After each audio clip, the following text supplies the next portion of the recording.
Hello, everybody, and welcome to tonight's demo. I'm Julie Swanson Davis, and I'm going to be your host this evening.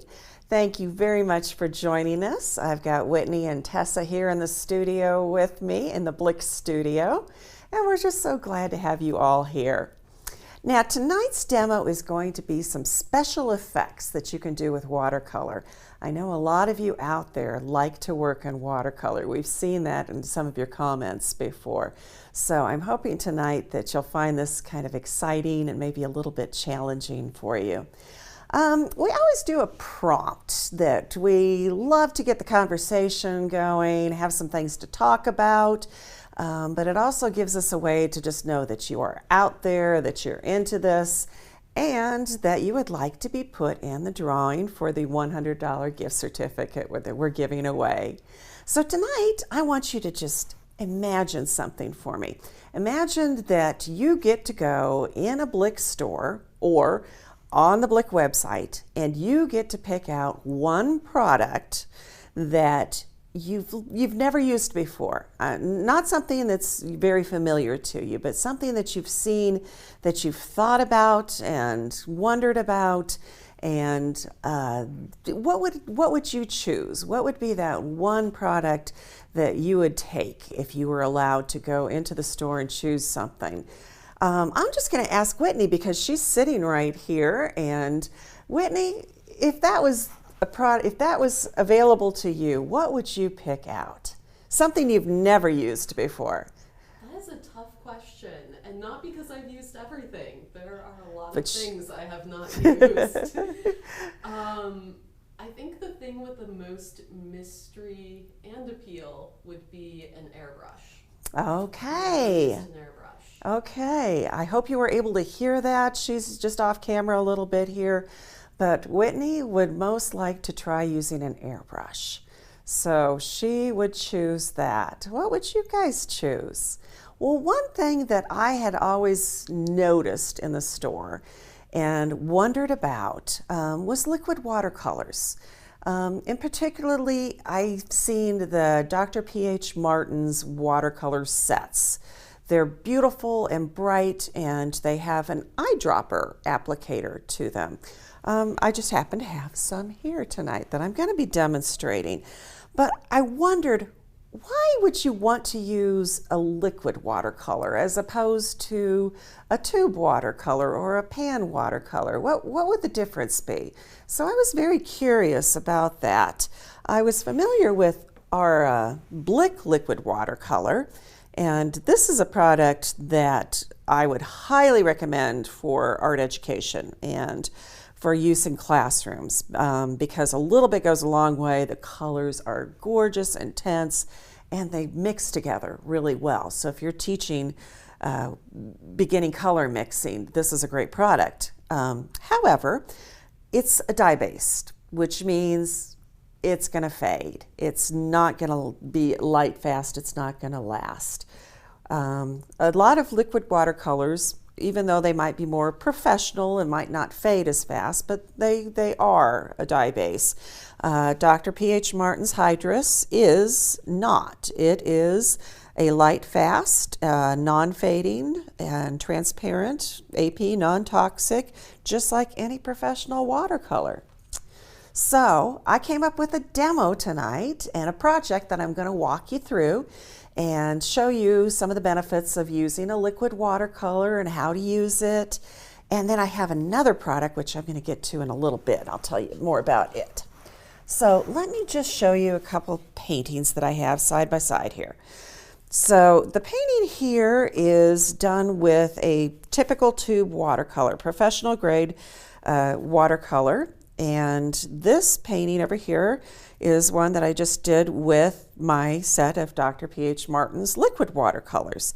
So the colors, you know, they're a different set, a different brand, so it's not exactly apples to apples. And of course, you never paint the same thing twice. You know, you can't paint it again exactly the same way. So there are differences that way.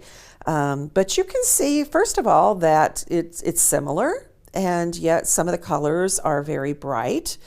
One thing that I found was that I can paint in layers more with the liquid watercolors.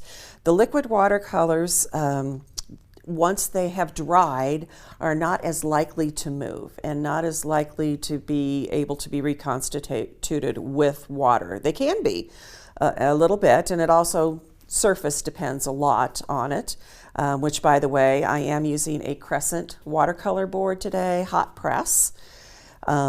So surface makes a big difference too, but I could go back in and layer colors on top of colors without having them mixed together. Visually, you'll have a mixture because they're transparent and you can see what's underneath, but I'm not actually picking the color back up and muddying up colors that way. They remain very, very clear and very fresh.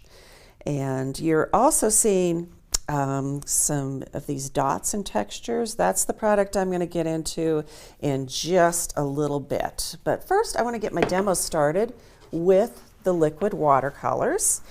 I did choose as a topic a spider plant in my house that I truly love. I do not have a template, but I do have a sketch available for your reference. I don't want you to actually transfer this onto the board because the transparency of these watercolors will show every single little pencil line or graphite paper transfer. So we're going to just try and do this a la prima, just as fresh as we can. First of all, I'm going to start with a 8x10 piece that I have cut from the Crescent watercolor board. I've cut it down just a little bit. And let me tell you about another new product here that I kind of cheated. I came up with the questions, so I got two products. You only get to choose one, though. And some of these that I'm demonstrating, these might be the products that you want to take. And for those of you who are just joining us and don't know what on earth I'm talking about here, our prompt tonight, our question for you is, if you were to be able to go to the Blick store or onto the Blick website and pick one product that you've never used before, one product that is brand new that you've maybe been wondering about, saw a video about, or something like that, what would you pick? One thing might be a Pebeo masking fluid marker. Yep, you heard me correctly. Masking fluid in a marker. So we have a bullet nib here. There's also one with a little bit smaller nib as well. It's refillable. You just draw on the product like so. Now I'm starting my plant here by doing the top line of the pot. And then it's just very easy to have arching lines coming out of the pot as a plant would be. You can always refer back to the sketch for placement of some of these. But you see how the masking fluid just comes right out of there? I do not need to take and ruin my brushes by putting masking fluid in it. It has one of the plunger nibs, so you just give it a little extra pressure, push down, and if it's not flowing exactly, just pressure, give it a little push like that and you'll get some more out of there. This is latex free, so if you have latex sensitivities, don't worry about that. It's AP non-toxic, so you could even use this with children. Yes, you're hearing me correctly. This is even safe for use in the classroom. It's masking fluid. Oh wait, yes, there is more. These are just some of the little baby plants that come off of this. It is a refillable marker. And you can just take that nib off. It comes with an extra one, just in case. And you can take that off and refill it again. So, game changer for me, I would say. And it doesn't clog, the Pebeo masking fluid doesn't clog so much as what I did is I drug it through something that was wet and wasn't dry enough. I was trying to do an overlay with it. And so I ended up staining the tip. And so then I was able to just change it out. It also flips around so you can use the other side. Very, very handy. Okay, so it dries very quickly. I mean, I would just need a few minutes or even just a fan or a little blast with a hairdryer, and this would be dry and ready to go. Let me just kind of move it here for the camera so that you can see where it's been placed. Still some wet areas, so let me put that aside and let me grab one that I have done that's already dry.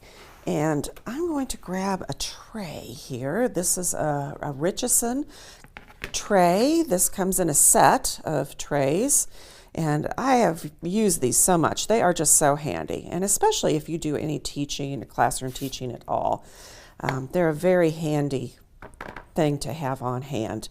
I'm going to be doing some drip painting now, and I know that you guys are into some paint pouring. Some of you have done some paint pouring and really enjoy paint pouring.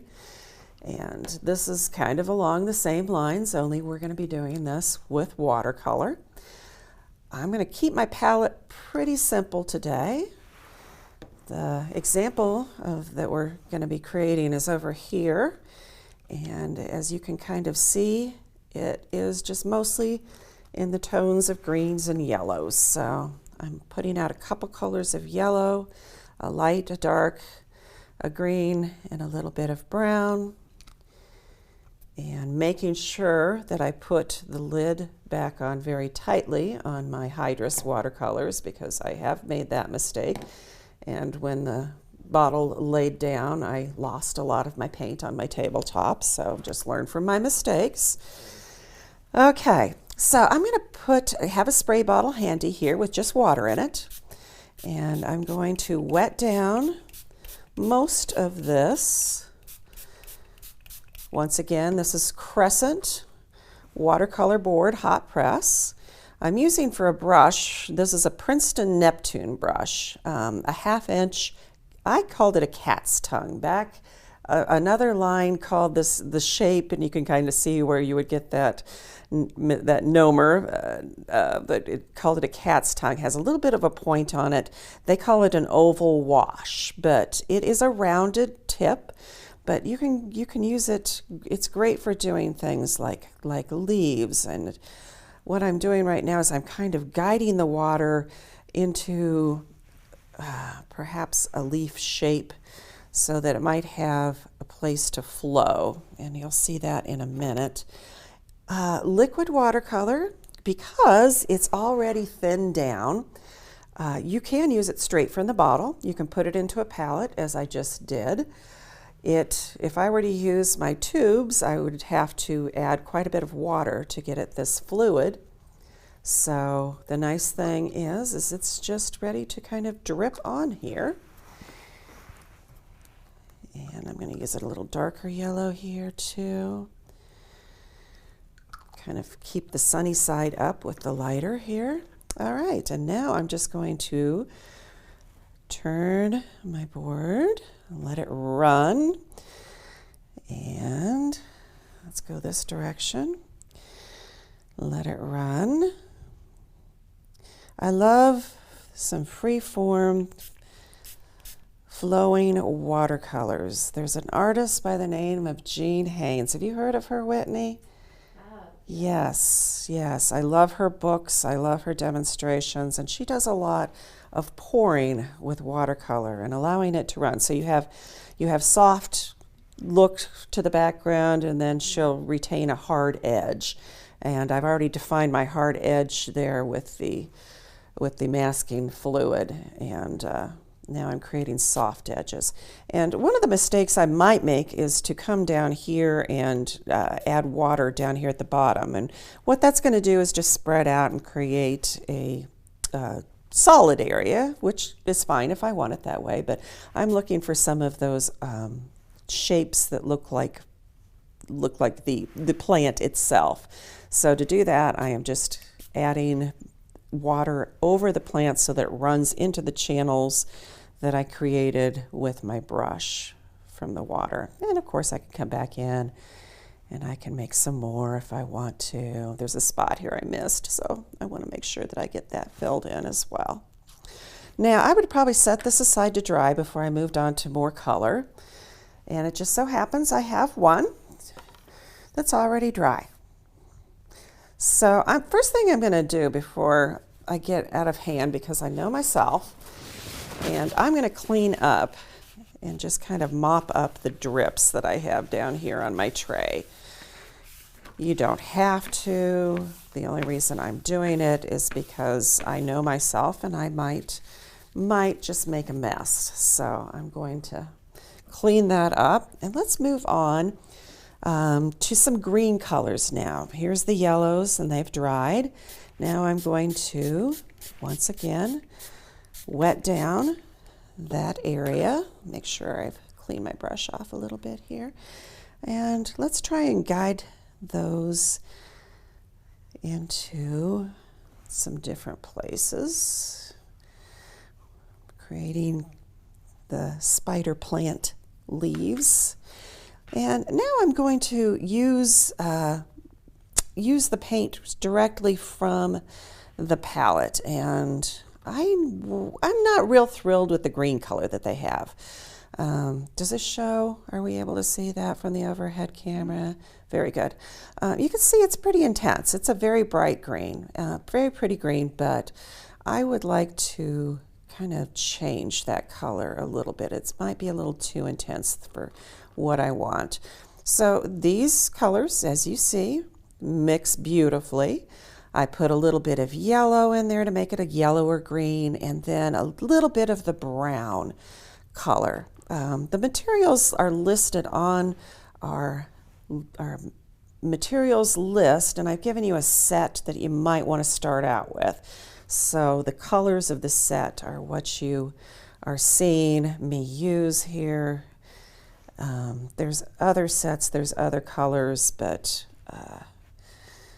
the green is a phthalo green, and phthalo greens can be quite bright and quite intense. So I just want to kind of neutralize it a little bit with just a touch of brown. All right, I'm going to get that to drip off the page a little bit. And as I did with the yellow, I'm flipping it horizontal or vertically first. I'm adding the color over the plant area where the plant is going to go, and allowing it to drip. And instead of necessarily squirting down here where I might want the paint to go, I'm trying to get it to actually create these beautiful runs that are going to look like the plant itself, like there's more leaves. Am I a little too high there? Okay, there we go. Thanks, guys. This is why I love to have people here in the studio with me so they can see what you're seeing. If you guys got any questions, please feel free to ask. We'll be happy to answer them for you about the products, about anything else. And of course, our prompt tonight is we've got an imaginary scenario here where we're saying that you get to go into a Blick store, or you get to go on the Blick website if you don't have a store within your locale, and you get to pick one thing that you have not used before. That's the stipulation, is it has to be something that you have not used before, but you've looked at it, you've seen a video, or you've just looked at it in the store and liked the packaging. And what is one thing that you would choose that you could take home and experiment with and learn to use? Whitney, my friend here in the studio, said that she would like to have an airbrush and try an airbrush. Mine was this liquid watercolor that we're using. This is a set from Dr. P.H. Martin. It's been around for quite a while. It's not a new material at all. I'm darkening up my green just a bit now so that I can get some dark areas in here. And I did that. I got that from the store, and I made a demonstration piece that we're working on together here today. So tell us what you would choose. All right, now at this point I'm going to do something a little bit different. I want to kind of fill in some color down here at the bottom. So this is another good use for an oval wash brush. I'm just going to come along the edge, and what I'm doing is I'm kind of running my brush almost as if I was at the side. Angle it back. Angle it back, you bet. You bet. Thank you so much. See, I'm kind of running the brush like I would at the side of the water jar to get the water off. Are we able to see it? Just a little bit, tilt it up a little bit. Ah, okay.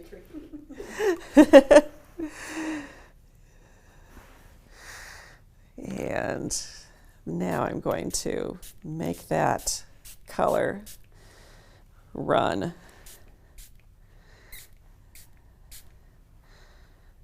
Look at the mess I'm creating, you guys. You would have no idea what it was I was painting if you were not looking at my example piece over here. No idea. Hold on, I know it's going to work. It's going to be good. I'm adding a little bit of the brown now here at the bottom. This brown is a Venetian brown, so it's actually on the reddish side. So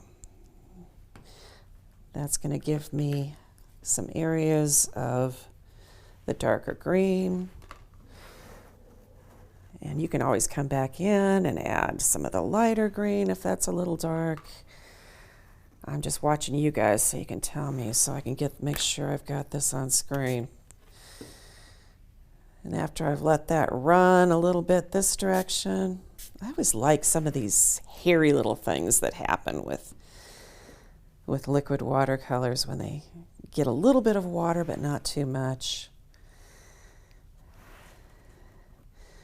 I'm going to get that to run off horizontally a bit. So you guys like paint pouring, don't you? This is watercolor paint pouring. To me, this is the original paint pouring with watercolors. I could even, if I wanted to, pick up some of the colors off the tray that I've dripped and reuse some of those. All right, so I'm going to let that dry for just a moment here and set that aside. And now I want to talk to you about one more fun product here. Let me move that and bring my sketchbook out again. All right, so you may have noticed earlier on I was showing you guys this piece right here, this demo piece right here, and you notice there's these fun little dots that almost look like you took a brush and just, you know, did a little splatter painting over the top, but then they're also kind of running and flowing and changing shapes. This is a product called Color Burst, and it's put out by Ken Oliver. We carry another product called Brusho that is very, very similar, but today I'm going to be using the Ken Oliver Color Burst. Comes in a lot of different colors, and it's a powdered pigment. I just want to show, well, let me start over here first of all. Let's get into my sketchbook right here. And really the only way to show you what this is all about, let me use red, that'll really show up, is to sprinkle a little bit on the page. Okay, I'm just tapping the bottom of the bottle like so, and you can see a little bit of the powder. Can't you see that? I would think. Okay, now I'm going to hit that with some water, and the powder comes to life. See, it's like an ink crystal that's there. Now I can also take and put a big wet puddle here, and in this case I'm going to put a dark blue in here. I see we've got some, the colors are, like this is called an indigo color. Look at that move. Can you see that?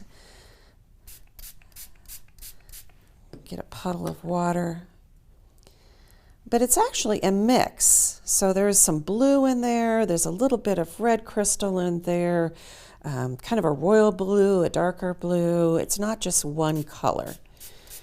And here is the red again. It has some blue in it. You just sprinkle it in, or sprinkle it in a spot and add water to it. It's totally uncontrollable, but it's totally fun. So I'm using this in conjunction with my watercolor painting today. So it's just going to add a little bit of texture, a little bit of excitement just a little bit of movement to it and make it a little bit more random, perhaps is what I would want to say, a little more abstract. Let me just run something by you. If you weren't a painter and you didn't want to use this with painting, you could also use this in the way that I'm using with the masking fluid, say if you make cards, or if you wanted to make a sign or a design that would include some text of some sort. Here, I've already used this masking fluid marker again and written the words happy birthday. Let's just pretend that this was going to be on a card, and I could then sprinkle this over the top and just make a really beautiful kind of random design with it, like so. If you needed to, you could also take your brush and you could bring a little bit into some of the areas where between letters where it doesn't flow. And then once it's dry, I just happen to have one on the next page that I did that's dry, and I lifted up the masking fluid, and isn't that beautiful? I can see all kinds of uses for that, and even other things. I did a jewelry demo where I used this on a piece of watercolor paper and put it around a jewelry blank like so. It's got a glossy coating over the top of it to seal it and to help it from fading as quickly, and so I've made jewelry with it. I just think you can find all kinds of fun uses for powdered pigment like this color burst. So I've allowed this to dry just a little bit. It's still very, very wet. So now is a good time to actually employ some of the color burst. I'm going to use, first of all, I'm going to go up here in the lighter areas. It's always kind of good to start light. And I've got, this is called a yellow ochre. So I'm just sprinkling a little bit here at the top and over on this side. And now I'm going to hit that with my water spray bottle. Yellow is not, it's kind of subtle. So I see a few little dots in here. I could add a little bit more. But let's move on to something that I know you're going to be able to see. All right, let me add, let's do a little of the green. This is called Teravert. And as you see, I'm not really squeezing the bottle. I'm just tapping it into some of these wet areas. It depends on how wet it is. This wet area's got a little movement going, but I'm probably going to just add a little bit more. Totally uncontrollable, really. But if I have an idea in my mind that I want it here and there, like over here, I want those little baby plants to show a little bit more, so I'm going to add a little bit in that area. And you can see it starts to flow. It blends in with the other watercolors, and yet it leaves just these kind of swirls and random textures, and it just makes it a little bit more free form. And I'd set this aside to dry now before I did anything else. So why don't we set it aside? And I do have one that is completely dry. So let's bring this over. Now it's time to lift the resist. We do have some products that you might want to use. There's a Crepe rubber cement lifter. It's just kind of a rubbery textured product, and it works really well for removing like latex and masking fluids. And this really comes off so easily that I can use a scrubber sponge. So this is just, you know, the two-sided scrubber sponge that has the non-scratch and the sponge on the other side. And as you can see, I'm just kind of pulling it across. Takes a little bit of muscle, but not too badly. And it's just scrubbing away that masking marker and leaving us with some nice hard edges and white. so we can really go back and see our plant design. If you missed it at the beginning, I didn't do the transfer of a sketch. I didn't do any kind of a pencil line at all because I wanted the transparent watercolors to not reveal pencil lines. I wanted it just the color. So having the masking fluid to kind of define what my subject is, a spider plant, really helped. And if you are just joining us and are wondering what the conversation is all about, we're talking about the possibility of going into a Blick store or going onto the Blick website. And let's just say that you could pick out one item that you have been looking at or that you might want to play with. Maybe you've seen a video somewhere, but there's one item that you've never used before and you want to. Tell us what that item would be. What would you choose? What would you walk out with? I changed my water here. Let's get a little fresh. Having the white is a little bit stark, of course. So I'm going to come back in with a little bit of color, and I need to get a little more of the bright yellow out here because I used it to make a green. I'm using Hydrus watercolors. Dr. P.H. Martin, these are liquid watercolors. This is something a little different. And I've used it in a pouring method. I've used it straight from the bottle and used the droppers. I have used it mixing. I'm now doing some brushing. And as you can see, I'm still keeping a few areas with the white showing, but for the most part, I'm just kind of toning it down. So it's not such a high contrast between the white and the background. I'm using an oval wash brush from Princeton, Neptune brush, which gives me a great variety of shapes.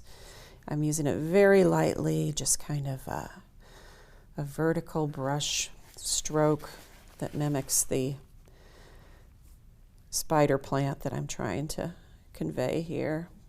Now I'm coming over with just a little bit of a green, and I'm using some of the mixtures that I've already created here.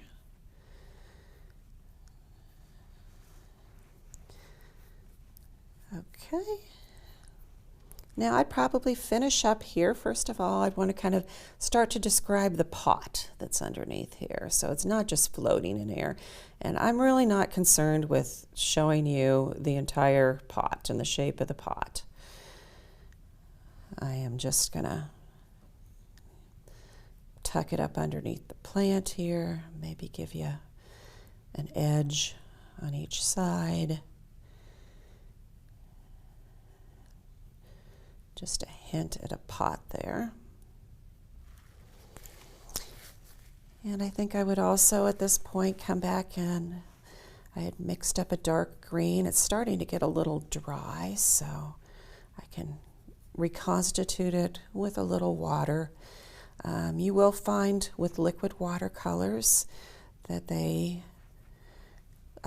do not reconstitute once they're dry as well as maybe some of the watercolors that you're used to using, and that might be frustrating a little bit at first. See, I'm just creating some more branches now. This is where the shape of this brush just really comes in handy. I'm starting up here, and then as I move away from the plant, I lift it, and that really gives me the look of a spider plant. But I am not disturbing any of the color that's dry underneath it.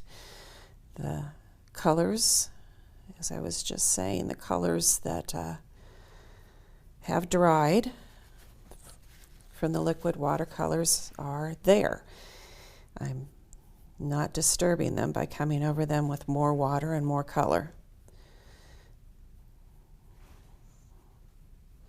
Well, I could continue to work on this, add a few more little little branches and details and things over here, but it's pretty much done. So why don't we just take one last look at the finished piece here. Let me bring that up so we can get that a closer view of it. A little lower. How's that? Is that in focus? There we go. All right, so you can kind of see as it dries, it's more of a matte finish, of course. It's a watercolor, and I've used it on a hot press paper, so it's very, very flat. But the colors also have lightened up just a little bit. There's a bit of a color shift, and we do see that often with watercolor. And it's under glass, of course, because it is a watercolor, and that will help protect it. And that's the finished piece right there. And I hope we have answered your questions. Those of you who are just coming in, of course, this video will be on our website. You'll be able to watch it and follow the things that you missed. And if you missed our prompt, we've been talking about the one thing that you would get from Blick if you were allowed to go pick something that you have never used before and that you've been wanting. So just imagine what that might be. We're going to draw a name now for a $100 gift coupon. And I just want to thank everybody for joining us and watching my experiments here with liquid water and with Color Burst from Ken Oliver. And if you really would like to, you can find all of these products, of course, at Blick, and we have a list of numbers and items available. Please check them out. It's just a lot of fun, and especially if you've worked with watercolor before, it adds a little bit of energy and a little bit of inspiration, maybe that little kick that you need to take you off into your next adventure with watercolor. I'm Julie Davis, and I thank you all for joining us, and I'll see you next time. Thank you.